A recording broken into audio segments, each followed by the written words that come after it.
أنت الحبيب المصطفى أنت الأمين يا خير خلق الله خير المرسلين.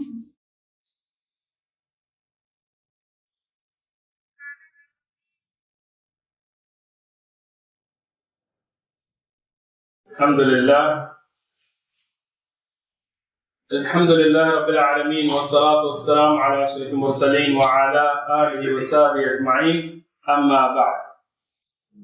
Alhamdulillah, in the Seerat of Rasulullah sallallahu alayhi wa sallam, we are at a very, very important juncture.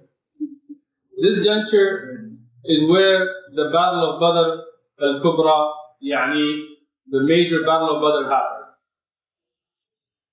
And we discussed a little bit about why. Why did the Battle of Badr take place? Was it an offensive from the Muslims? No. In reality, it was going after a caravan that Abu Sufyan had, that had the money of Muslims in it, that had the wealth of Mecca in it. And the Muslims were, in fact, as the battles before it, only trying to stop the injustice of the people of Mecca and the aggression that the people of Mecca were carrying out against the Muslims. There are some other reasons. One, that it was an order of Allah subhanahu wa ta'ala. As we'll see many ayat about Badr in the Qur'an itself. Another reason, to stop aggression.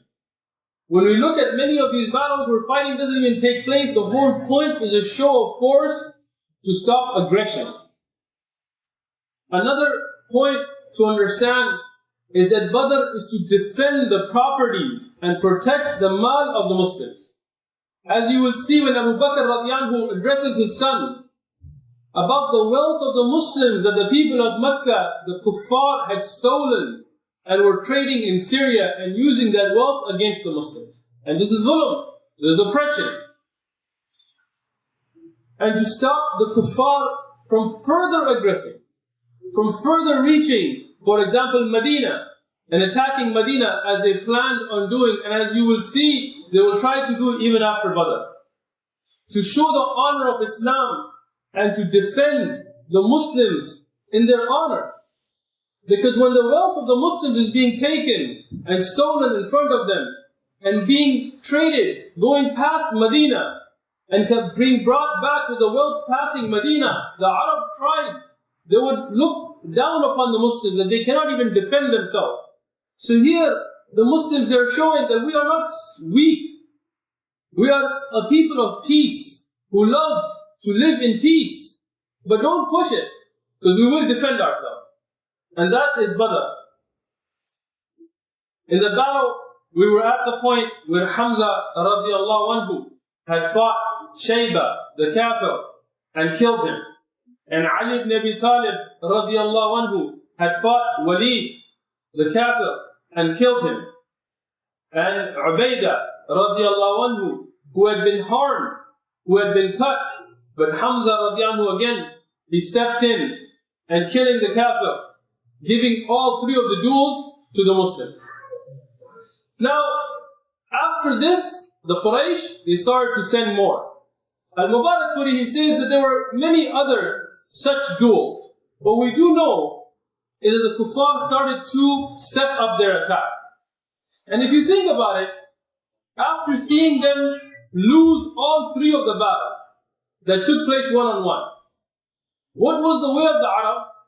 Is that such a thing would happen, the army that lost all three would start to retreat. They would realize this day is not for us. But what happened? Kibr. The kibr of Abu Jahl. Abu Sufyan had already left. He had said, look, our money is safe, let's not push it. But Abu Jahl, he was mutakabbir, zalim. And you will see that whenever a country's leader is somebody that's filled with ego, somebody who's filled with pride, he leads the country to destruction. We have an election coming up, and Allah protect us. You see, whenever a nation, it gets led by somebody whose ego is more important to them than the benefit of their people, whether Muslim or Kafir. But this is an usul. You will see that that nation will be destroyed. So now you see, Abu Jahl, he didn't take the signs. There was a sign of the dream the woman had in Mecca. There is a sign of Abu Sufyan leaving. There is a sign of them losing the battle. He saw all of this. But because of his arrogance, he pushed the people of Mecca forward into this battle. Now while the situation on the ground is, there's both armies now meeting in a very strong way. And it's not duels anymore. The Meccans are aggressing. They're attacking.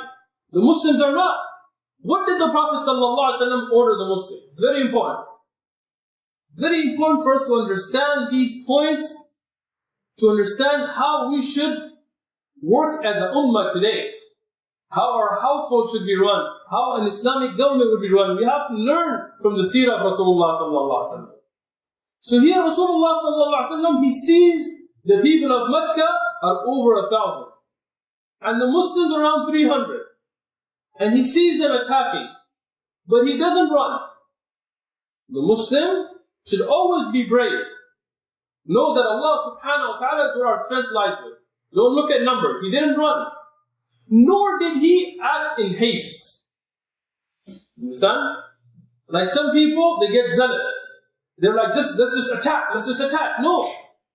Rasulullah sallallahu alaihi wasallam used patience. He didn't run, but he formed the Sahaba into a defensive mode, where they were defending, not attacking. The Quraysh were attacking, the Sahaba were defending.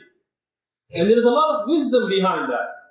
One of the points of wisdom there is that they were able to inflict heavier damage, because the one attacking is more vulnerable to the attack.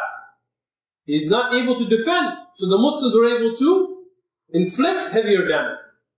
But the more important point, a spiritual point, is that Rasulullah sallallahu alayhi wa sallam, he was waiting for the nusrah of Allah subhanahu wa ta'ala. He was waiting. So he told the Sahaba to be in a defensive layout, where they were laying out their arms in a defensive manner, defending against attack. And what was the Prophet sallallahu alaihi wasallam doing? He was making dua to Allah subhanahu wa ta'ala. What a beautiful thing. For the Prophet sallallahu alaihi wasallam, now this is also important for us to learn how to make the dua. What are the etiquettes used in making dua? Rasulullah sallallahu alaihi wasallam, he stood facing the Qibla. This is something mustahab to do in dua, is to face the Qibla. And he raised his hand. And regularly, this is mustahab, to raise the hands in dua. Now the fiqh of it should be understood in each time and place. Yani when the khatib is giving the khutbah, it is not from the sunnah to raise the hands. Rather the khatib should only raise the finger in making his dua during the khutbah. Even the people sitting and listening to the khutbah, we don't know from the Salaf al-Salihin, from the Sahaba, to them to raise the hands during the dua. Instead, they would just supplicate. There is dua within the salah, but you don't raise your hand unless it's in qunut. In qunut, Umar bin Khattab, he raised the hand. So now we know what is the sunnah for that dua. Everything in its place. But regularly, if you want to just get up and make dua, it is mustahab. You face the qibla, you raise the hands. As we know from the hadith in Sahih Muslim, hadith number 1763. It's also reported in Abu Dawud, in Tirmidhi, in the Musnad Imam Ahmad, obviously a Sahih hadith. Rasulullah sallallahu alaihi wasallam, he started to make dua so much so that he raised his hands, that his shawl, you know the sadar shawl that we have, his shawl, it fell off his shoulders from him making dua and crying to Allah subhanahu wa ta'ala. And he was asking Allah subhanahu wa ta'ala, Allahumma in tuhlik hadhihi al-'isaba al-yawm lam ya'bad fi lam ta'bada. Yani Allah subhanahu wa ta'ala fil ard ba'da. SubhanAllah, he's making dua, oh Allah, that if you let this ummah, this nation be destroyed today, there will be no one to worship you on the earth tomorrow or after now.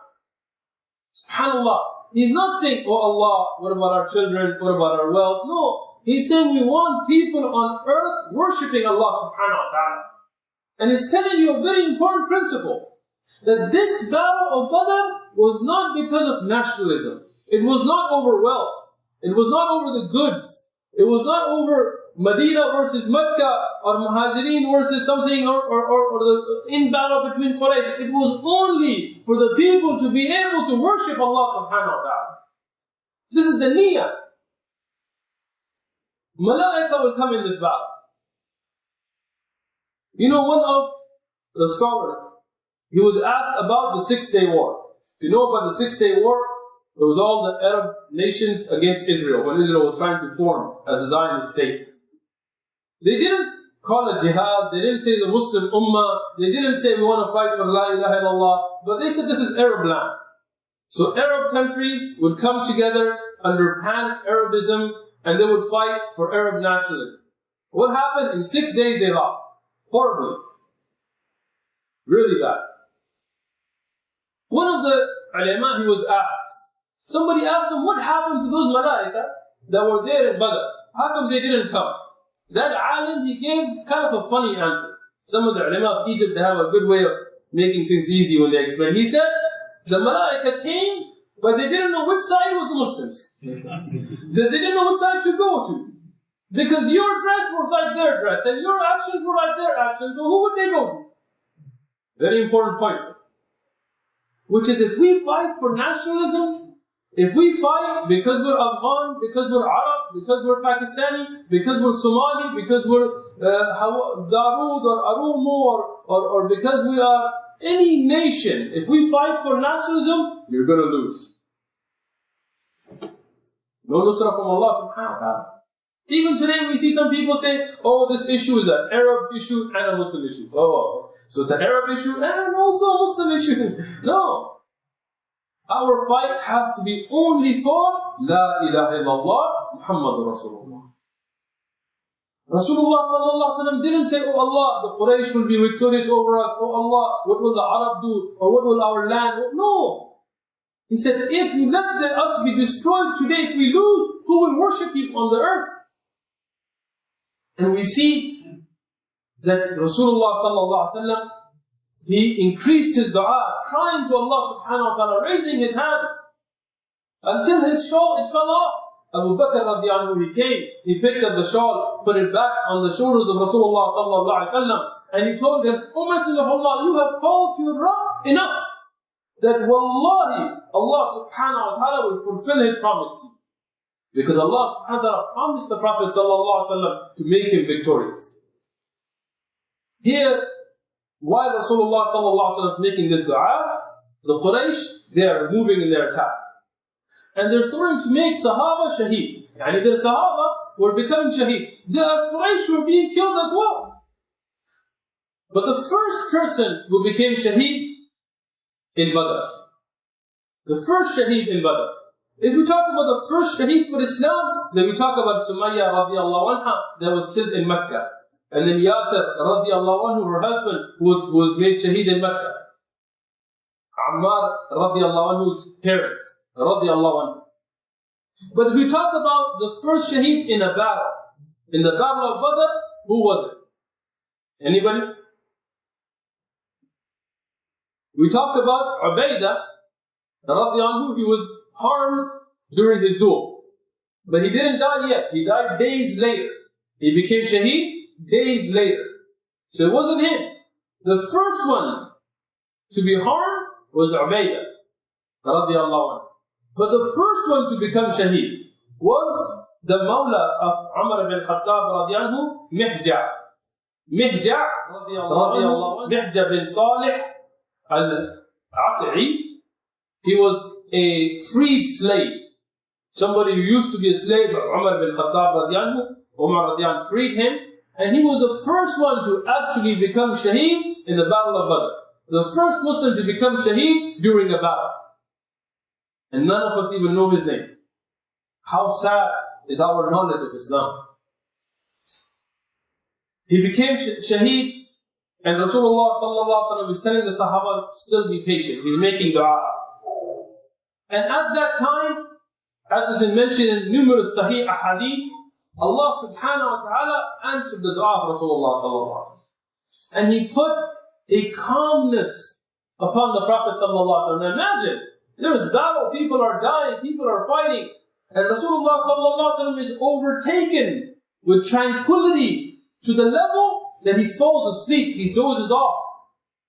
And then he raises his head, sallallahu alayhi wa sallam, and he tells Abu Bakr radiallahu anhu that Abshir, glad tidings, Ya Abu Bakr, Ata Nasrullah wa hadi Jibreel. Yani the Nasr from Allah subhanahu wa ta'ala. The help from Allah subhanahu wa ta'ala has come, and this is Jibreel upon his horse, and I see him coming. Jibreel alayhi salatu wasalam, he's coming. Imagine. Now Rasulullah sallallahu alayhi wa sallam, when he sees this, he physically sees the nusra of Allah subhanahu wa ta'ala, he orders the Sahaba radiallahu anhu now attack. Because the nusra of Allah subhanahu wa ta'ala is here. And Rasulullah sallallahu alayhi wa sallam has mentioned by many of the ulama of Tariq, and this is Sahih, the authentic chain, he took some dust and he blew it towards the kuffar, in the direction of the Quraysh. And he said, confusion, disarray may seize their faces. He threw just a handful of dust and it turned into a dust storm, a violent dust storm.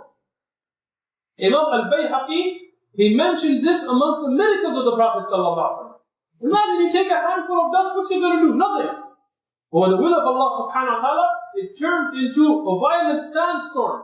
And as mentioned by Ibn Ishaq, Ibn Hisham, and other ulama of Tariq, that would pelt the eyes of the kuffar, would burn their eyes, would burn their faces. And you saw the Quraysh, 1,000 strong, going back in confusion. And at this time, Allah subhanahu wa ta'ala, he tells the Prophet sallallahu alaihi wasallam that it wasn't you that threw it. It was Allah subhanahu wa ta'ala. To show that it wasn't the strength of the Prophet sallallahu alaihi wasallam, rather it was the help of Allah subhanahu wa ta'ala. And Jibreel alayhi salatu wasalam is coming himself with 1,000 angels. This is confirmed in the Qur'an and Sahih Ahadith. There is no doubt about this. And they didn't come all at once. Rather, they were coming in bands, in groups. And there's a lot of hikmah here. Why? Because one, to show the Sahaba that it's not a one-time thing. They're coming and they're coming and they're coming to show us strength. And to let us know too that those malaika are still there. That help of Allah is still there. It will come in waves after waves after waves whenever needed. And the malaika now they're coming with Jibreel alayhi salatu wasalam. And this is something that we'll talk about the help. But we don't want to take away from the zeal and the valor of the Sahaba radiallahu anhu. And I will mention some of the authentic narrations. I'm not going to mention the weak narrations, only the Sahih ones. One of the Sahaba, his name is Umair ibn Abi Waqqas radiallahu anhu. He is the younger brother of Sa'd ibn Abi Waqqas radiallahu anhu. An amazing Sahaba. He was very young. So young that when he was in the ranks of the Sahaba, he was hiding. Imagine for the young brothers here, pay attention. He's hiding. Why is he hiding? Because he wants to go out to fight for the sake of Allah subhanahu wa ta'ala, but he knows that he's so young that if Rasulullah sallallahu alaihi wasallam sees him, he will not let him go. But he wants to go. He wants to become shaheed for the sake of Allah subhanahu wa ta'ala. He wants to defend Islam. So he's going and he's hiding. When the Prophet sallallahu alaihi wasallam saw him, the Prophet sallallahu alaihi wasallam called him. So then he's too young, you don't have to go. He starts to cry. He's not crying because he's not getting a video game, or because he doesn't get a gift, or because he wants wealth, or because he wants to stay home. No, he's crying because he wants to go out and fight for the sake of Allah subhanahu wa ta'ala. Until Rasulullah sallallahu alaihi wasallam sees his valor, he lets him go. Many of the ulama, they discuss his age. Some of them said he didn't even reach bulugh. He was so young. And he goes out and he becomes shaheed for the sake of Allah subhanahu wa ta'ala. Abdurrahman bin Auf radiallahu anhu says that he was so young that he couldn't hold his sword. His sword was too heavy for him. He said even when I would tie it to his belt, it would make him go down. So I had to tie many knots just so he could carry his sword. At that young age, he had that dedication for Islam. There is another Sahabi, Umair ibn Hammam radiallahu anhu. another Umayr. He was also very young. Some of the Sahabas, some of the scholars said around 15 to 16 years of age. And Shaykh Mubarak Puri in the Rahiq al-Maktoum, he says 16 years of age. Very young Sahaba. He is sitting there at the time when Badr is beginning. Badr is just about to begin. At that time where the kuffar in their strength, they're attacking. He has some dates. He asks, if I go and fight, and I become shaheed today, where will I be? He's told you will be in Al-Jannah. You will be in Al-Jannah. He's eating dates. He says, these dates are between me and Jannah. He throws the dates. And he runs out in the thick of the battle while the kuffar, the Quraysh attack is at its peak, and he goes and he fights until he becomes shaheed. So these Sahaba, radiallahu anhum, they were fighting with great zeal, with great honor, with love for Allah and the religion. But we also want to know that did they win because they were like supermen, because they were really strong, because they're really good fighters? No. It was because of the help of Allah subhanahu wa ta'ala. We talked about the ayat of Qur'an that mentioned that Allah subhanahu wa ta'ala sent malaika at Badr. We talked about the Sahih Ahadith where Rasulullah sallallahu alayhi wa sallam saw the malaika. But we were going to show even more proof that shows that malaika actually fought in Badr. We have the hadith in Sahih Muslim where Ibn Abbas radiallahu anhu, he's also very young at this time. He said, I was going after one of the mushrikeen, but I heard a whip. You know when a rider is riding a horse and he whips to make it go faster? He said, I heard a whip, but I couldn't see any whip. I heard a whip, but I couldn't see anybody. And I heard a rider call out, go ahead, O 𝐒𝐮𝐬, ya 𝐒𝐮𝐬. Go ahead into the battle. He says, I couldn't see anybody, but I heard this whip, and when I looked, that mushrik was already tied up. SubhanAllah. And Ansari, he went back to the Prophet sallallahu alaihi wasallam. It's a Sahih hadith. He tells Rasulullah sallallahu alaihi wasallam about this. The Prophet sallallahu alaihi wasallam confirms this. And Ibn Abbas radiallahu anhu confirms this. And that mushrik who's not even Muslim, he himself confirms this.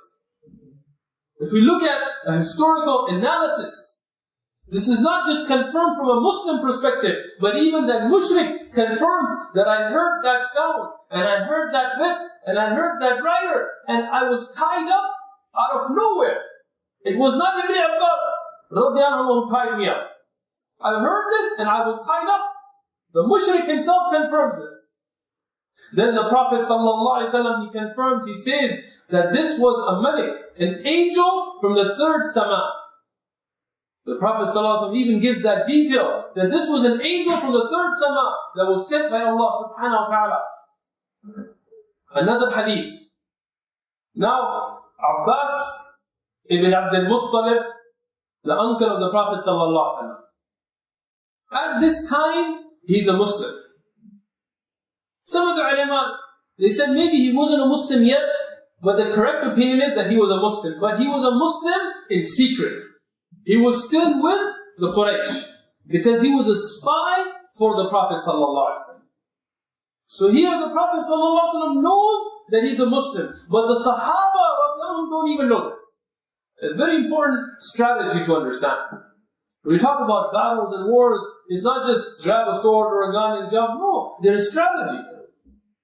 Now the Prophet ﷺ, he knows that Abbas radiallahu anhu is a Muslim, but he leaves him with the Quraysh to get the news from the Quraysh and get it to the Prophet ﷺ. Now he tells the Sahaba, if you see Abbas, my uncle, don't kill him. Capture him, but don't kill him. And he mentions some other of the Quraysh for very valid reasons. One of the Ansar, he doesn't know. Now this also tells you that you don't have to tell everybody everything. The way of Rasulullah sallallahu alaihi wasallam is he tells people what they need to know.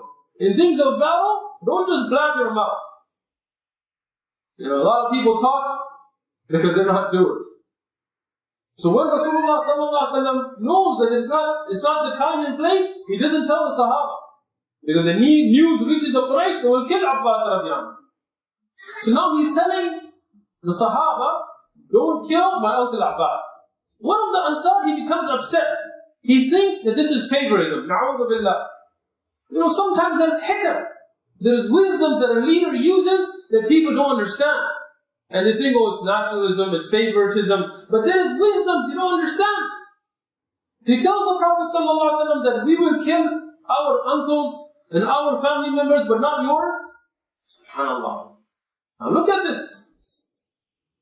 Rasulullah ﷺ now, even though his honor is being challenged, he doesn't say, oh, it's because he's Muslim. No. He holds his ground. And he turns to Umar radiallahu anhu and he says, is this appropriate? Do you think this? Umar radiallahu anhu, he gets upset. He wants to kill this Ansari. But Rasulullah tells him, no, be patient. He doesn't allow it. Because he knows that Ansari is also sincere. He just doesn't know yet. And what does that teach us as a ummah? That sometimes when you have a good leader, a just leader, he may make some decisions that you don't understand. But know that there is benefit in obeying. So here the Sahaba, they obey. Abbas ibn Abdul Muttalib, he says that during the battle, I was trying to avoid the Muslims because I was Muslim. So I was trying not to engage. But at the same time, I didn't want the Quraysh to know that I was on the side of the Muslims. Abbas ibn himself, he says this. He goes, then a Malik came, an angel came, and I saw him. He had a very handsome face. He came in the face of a human. But I saw him and he tied me up. And then a weak old man from the Ansar, he came and he captured me. I was already tied up. And he took me to Rasulullah sallallahu alaihi wasallam. And when he came to the Prophet sallallahu alaihi wasallam, he told the Prophet sallallahu alaihi wasallam that I tied this man, Abbas. I captured him. So Abbas again tells him, you didn't capture me. You know, to be honest with you, you're an old weak man. If I wanted, I could have escaped you. You didn't capture me. But the one that captured me, he describes him and tells the Prophet ﷺ that he's not amongst your men. That he was not from amongst you. He was an angel. Abbas again also confirmed this. And he is captured. And Rasulullah ﷺ, then he tells that Ansari, that verily Allah subhanahu wa ta'ala has helped you with Malaki al-Kareem, yani with a good, a pious, a wonderful angel. Allah has sent an angel to aid you, to help you. Now, as Ibn Ishaq mentions, and Ibn Hisham confirms with authentic narration, that Iblis had been with the Quraysh, and we discussed this earlier, in the form of Suraqa ibn Malik. He had come in the form of a man. Suraqa ibn Malik himself says that it wasn't me. Later on when he's asked, he says it wasn't me. But Iblis was there in his shape. And the Malaika also came in the shape of humans. So when Iblis, he saw the Malaika, and he realized they were Malaika, and he realized the Quraysh are going to lose now, he ran. Iblis has no power except as a test. Don't fear Iblis so much. Fear his tricks. Ask Allah for refuge from his tricks, but don't think he can battle Allah. Na'udhu billah. He's only a weak slave of Allah and he knows it. So Iblis, when he sees this, he starts to run. The Quraysh are begging him, why are you running? We're with you. He runs into the water. As some of the historians say, the Quraysh at that time realized that this was not Suraqa bin Malik because he's going and treading in water. And humans can walk on water. Suraqa bin Malik wasn't some kind of miracle man. So even the Quraysh realized that this was Iblis now. Iblis ran away and the Quraysh are now losing. 140 of the kuffar are taken. 70 killed and 70 captured. And 70 killed, many of the ulama said they were all killed by Malaika at this first stage.